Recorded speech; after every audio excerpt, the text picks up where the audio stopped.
Dazai is a depressed middle-aged man with nothing to look forward to in life, so he gives up and decides to end it all. On a cold, rainy day, Dazai and his lover are seen walking together without an umbrella until they arrive at a clearing with a raging river. This is exactly what Dazai was hoping for, since the rain made the river strong enough to sweep a person away, and right now, he wants to be that person. He and Saken came here today because they are sick of this world and plan isekai themselves by drowning in the River Kun together. This way, they will be able to keep their promise to always be together, so before they jump in, they tie their arms together in solidarity. However, as we all know, there is only one true king of isekai, and he isn't going to let his job get stolen. So despite them being in the middle of the forest, Truck Kun shows up out of nowhere to take them out before River Kun does, even if it doesn't make much sense. In the next moment, Dazai wakes up in a cathedral, and as he gets up, he is greatly confused by everything he sees around him, but he just assumes this must be the world people get sent to after they die. The style is different from what he's used to, but he will get used to it eventually. Just then, a voice calls out to him and explains to Dazai that he has been summoned here as the hero of this world. The woman's name is Annette, and she says she is tasked with guiding those who end up here. To prove that this is indeed another world, she directs him to look out this window as a dragon and various other mythical creatures are seen roaming around in the world of Zauberberg. She tells Dazai that he is destined to become the hero of this world and restore the light, but he doesn't seem too happy about it. He wanted one thing, and that was to die alongside his lover Saken. But not only did he end up in a fantasy adventure instead, Saken isn't even here with him, so he feels like he has broken his promise to die with her. Oh well, that just means he has to try dying again, so Dazai chugs an entire bottle of pills and patiently waits for the sweet embrace of death by overdose.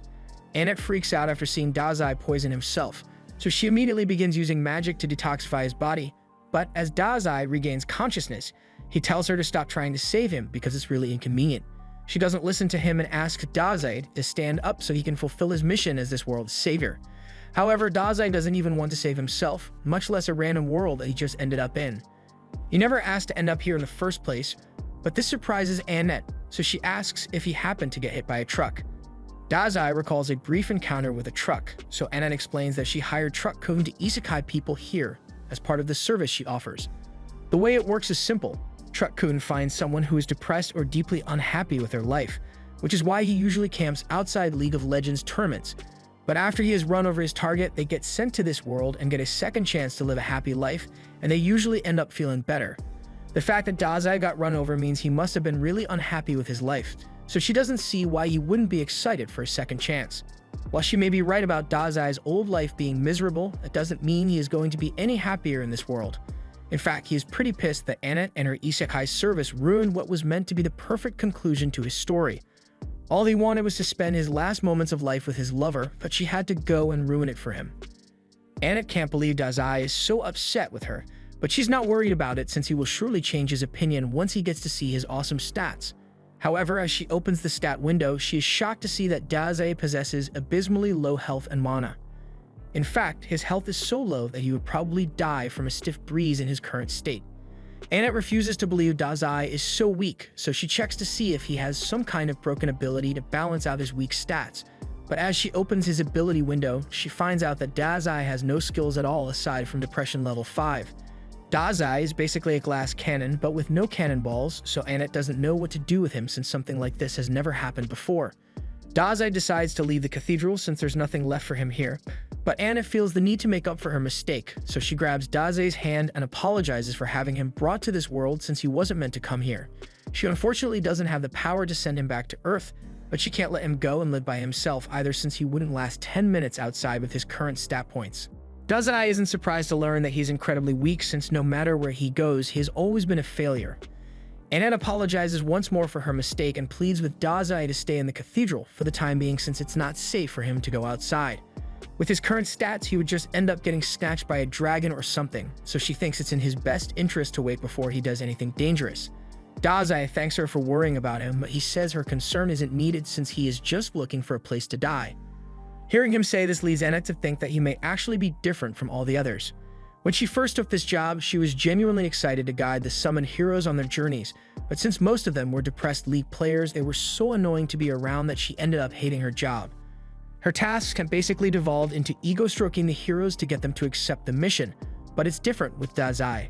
As he is about to walk out, Annette drops her staff and chases after Dazai, pleading with him to at least pick a profession before he leaves, but Daze turns to her and says there's no need for that since he is a natural-born writer, and that's all he will ever be. With that, he closes the door behind himself and says goodbye to Annette.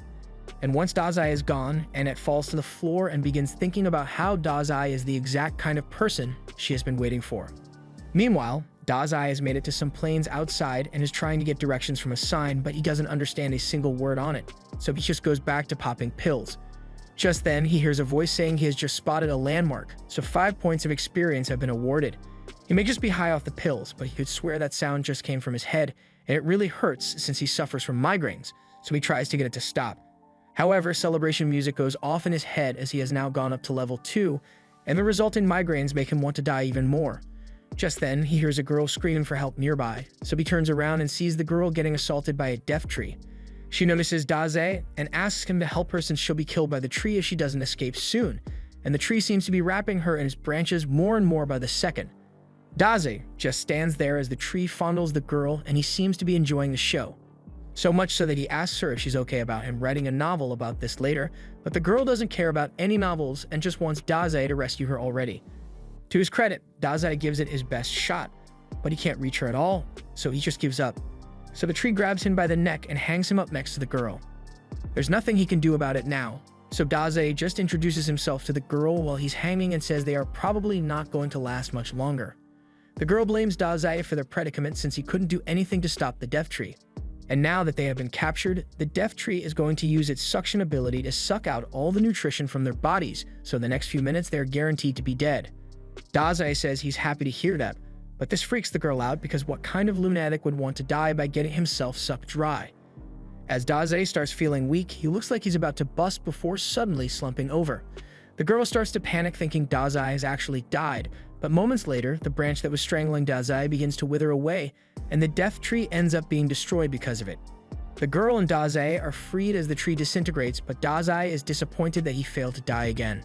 Thanks to his inadvertent victory, Daze levels up again, and the girl is left confused and amazed because she believes Daze intentionally made the death tree die by absorbing the poison in his body, but she also finds it weird that Daze would poison himself to begin with. She thanks Daze for saving her, while also apologizing for calling him useless earlier, but he doesn't think he did anything special. All he managed to do was fail to die, and he isn't happy about it in the slightest. The girl doesn't understand why Daze is depressed, but he saved her life, so she sincerely wants to thank him. She suddenly has an idea and invites Daze to come over to her house so she can express her gratitude properly, and Daze sees no issue with this. So as the girl extends her hand and asks what she should call him, he says she can call him Sensei. However, as he grabs her hand, he is reminded of Sakshan, and that gets him to wonder if she might have ended up in this world as well, and if that's the case, then he might be able to find and reunite with his love. He has finally found a reason to stay alive in this world, so he will make sure he finds Sakshan no matter where he is in the world, and when he does, they'll finally be able to die together. His motives may be questionable, but at least he's not actively trying to die anymore. With that said, he has no idea where to even start looking, so he heads back to Annette's cathedral, and Annette is overjoyed that he decided to come back to her, so she can finally shoot her shot. However, as the cat girl shows up behind Sensei, Annette freezes in shock because she hadn't thought Sensei would find a woman so soon after going outside for the first time. He says he has a question to ask Annette, so she prepares herself, thinking he wants to ask about her.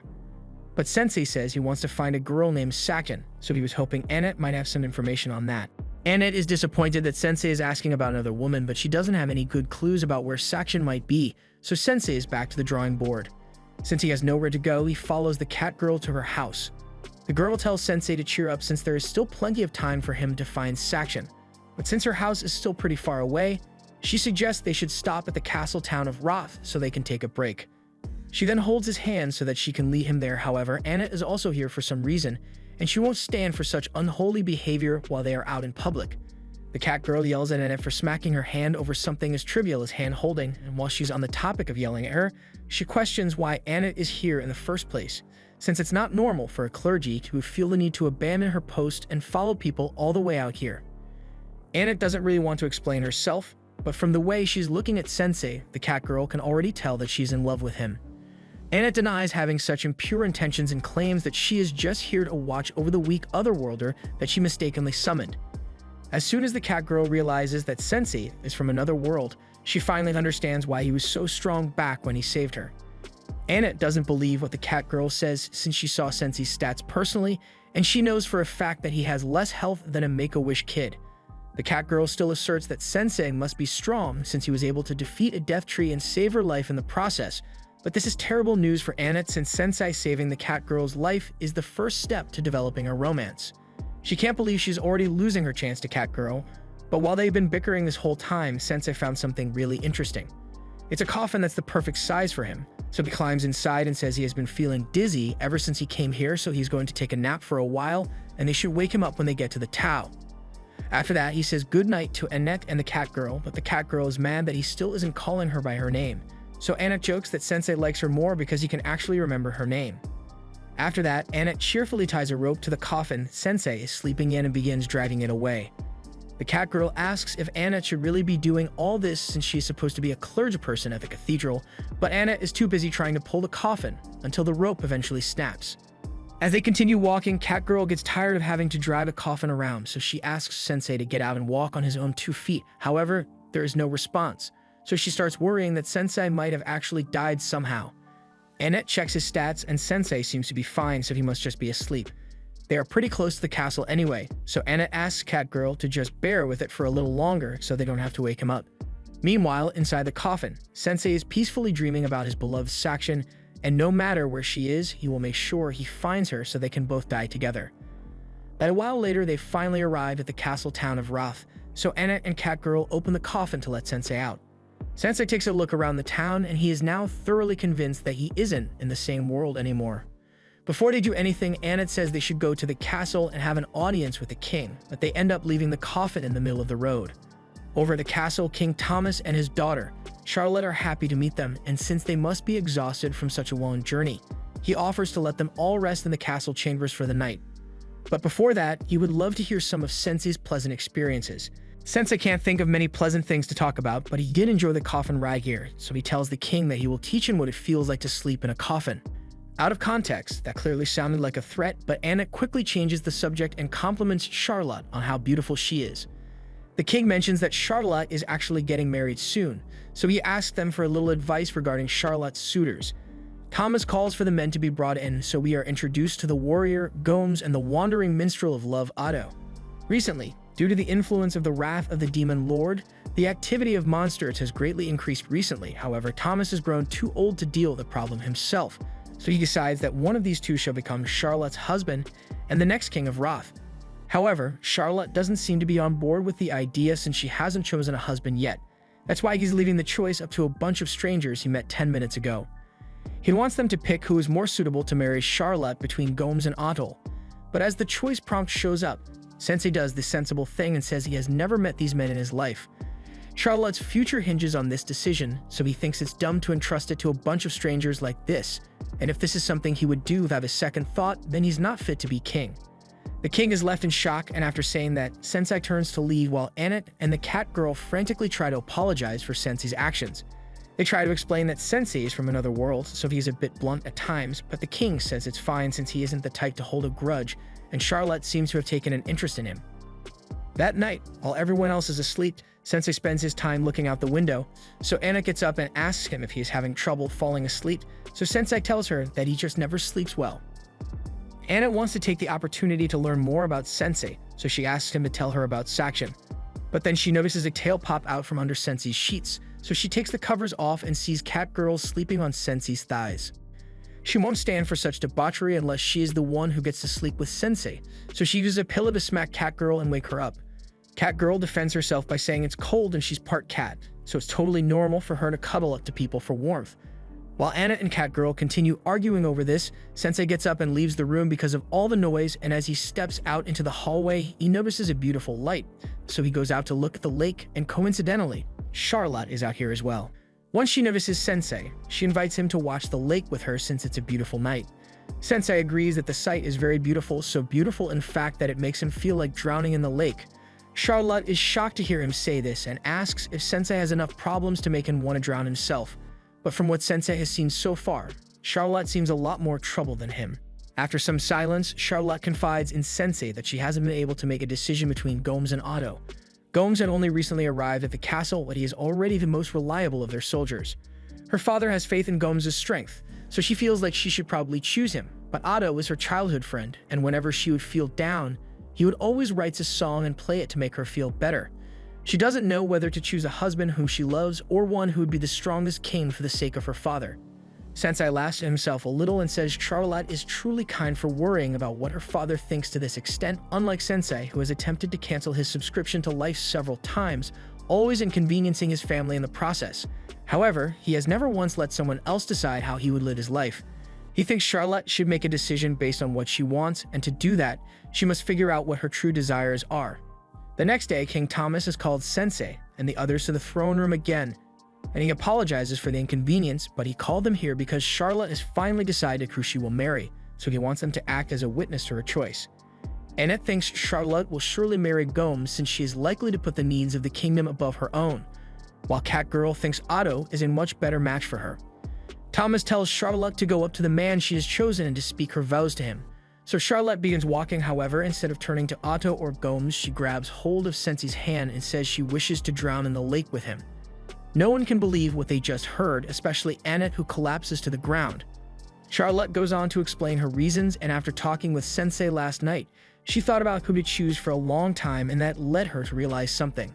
While initially she was leaning towards picking Otto since he always sang to her when she felt sad, she now recalls that he sang to her even when she wasn't sad, and he was even singing last night as well, and he never said he was in love with her. So he probably just wanted to perform his newest song for someone, and Charlotte just happened to be available to listen. And Gomes is a no-go as well since he smells awful. The king asks Charlotte to reconsider and choose a husband, which seems like an odd thing to be worried about after she declared her intentions to kick the bucket with Sensei. Charlotte snaps back at Thomas and tells him that it was a foolish idea to make her marry someone without asking for her opinion since she never even wanted to get married in the first place. In the end, Thomas never stopped to consider her feelings at all, but Sensei actually cared about what she thought and respected that it was her decision to make. Sensei now understands why Charlotte chose him, but before he can give her a response, Gomes takes off his helmet and says he never would have thought his cover would be blown because of his smell. He then transforms into his true form as a servant of the Dark Lord, and he says he had intended to acquire this kingdom by becoming its king so that he could eventually hand it over to the Dark Lord, but his plan has been ruined since Charlotte saw through his disguise. Sensei looks over to Charlotte and asks her if she had figured out Gomes was a demon, but she had no idea whatsoever. She just said he smelled because he really does stink. That means Gomes just blew his cover for no reason, but he doesn't want to admit that he was mistaken, so now that his cover is blown, he says he will just kill them all. This is the exact kind of situation where a powerful priestess would be really helpful, but she is still currently unconscious, so Catgirl tries waking her up while Gomes is distracted with the guards. Unfortunately, the guards don't last very long, so Catgirl is forced to grab Annette's body and run to avoid being crushed by a pillar. Since Annette won't be waking up anytime soon, Catgirl decides to take matters into her own hands and fight Gomes herself. She is currently level 14, so she should be able to handle herself well in a fight. Since she'll be fighting, Otto offers to play her a song since he is level 89 and normally a buff would be applied to her. But it turns out that Otto is just playing his newest song and it has no effects attached to it, other than it being a certified hood classic according to Sensei. Catgirl has no other choice but to begin attacking on her own. So as Gomes charges at her, Catgirl ducks underneath and kicks him across the face. She then follows it up with a cat punch, but it didn't really do much damage to Gomes, so he is able to send Catgirl flying. He then says he will put everything he has into his next attack and tear Catgirl to shreds, but before he does that, Sensei gets his attention and asks Gomes to please eliminate him and Charlotte first. Gomes doesn't think Sensei is serious at first, but Sensei reiterates that now that Charlotte has broken free from her idiotic father's control, her first wish is to end it all alongside Sensei, and Sensei is always up for a good chance to kick the bucket, so he asks Gomes to grant him this favor. Gomes agrees to kill him, but he says that after he does that, he will go on to kill the king. And then he will burn the city to the ground while killing every last citizen inside it. Sensei doesn't really care what Gomes does since she would be dead by then anyway, but Charlotte is starting to have second thoughts about dying. As Gomes begins charging at them, she tells Sensei that she can't let herself die yet since she wants to stay alive and protect the kingdom. Sensei is glad to hear that Charlotte finally understands what she really wants, so since she wants to stay alive, he pushes her out of the way so that he is the only one who will be pulverized. As Gomes continues to charge straight at Sensei, Charlotte tries to convince him not to let himself get impaled, but luckily, at the same time, Anna had just woken up and she uses her power to cast a barrier of light in front of Sensei and shield him from Gomes' strike. She has vowed not to let Sensei die as long as she is by his side. So as Gomes tries to break through her shield, he ends up shattering his horns in the process, and now that Gomes' defenseless Catgirl is able to land a blow that sends him flying through the castle wall and into the lake. Both Catgirl and Annette are relieved that they managed to survive, and since Annette really helped her out during the battle, Catgirl feels the need to thank her. Annette thanks Catgirl as well for her help, and the two of them seem to be getting along a lot better now. And Otto is still here, just playing his harp without a care in the world. Charlotte has a lot to think about after what just happened, but suddenly, her father runs up to her and starts begging for forgiveness for not considering her feelings earlier. Sensei was right when he said Thomas isn't fit to be king, and he now realizes that he's not even fit to be Charlotte's father, so he sincerely asks Charlotte if she is willing to forgive him. Charlotte gets down and tells her father that she forgives him, and from now on, she would like to talk to him a lot about the future of this kingdom and themselves. Thomas is really happy that he was able to reconcile with Charlotte, and Charlotte is happy her father finally understands her, but all Sensei can think of is how Annette and Catgirl messed up his perfect chance to get game over. A while later, Thomas acknowledged that he wasn't fit to rule as king, so he abdicated the throne to Charlotte, who now does everything in her power to make sure the kingdom is kept safe. And Otto is still making songs since he's got nothing better to do. Meanwhile, Annette and Catgirl are busy dragging Sensei's coffin to their next destination, and they are talking about how bold it was for Charlotte to become the queen at the age of 16, but they are sure it will work out somehow. Sensei gets out of the coffin and says what's important is that Charlotte made the decision for herself and she is standing by it, which is something that Sensei thinks is beautiful. This was the end of episode 2. Subscribe to not miss the next part.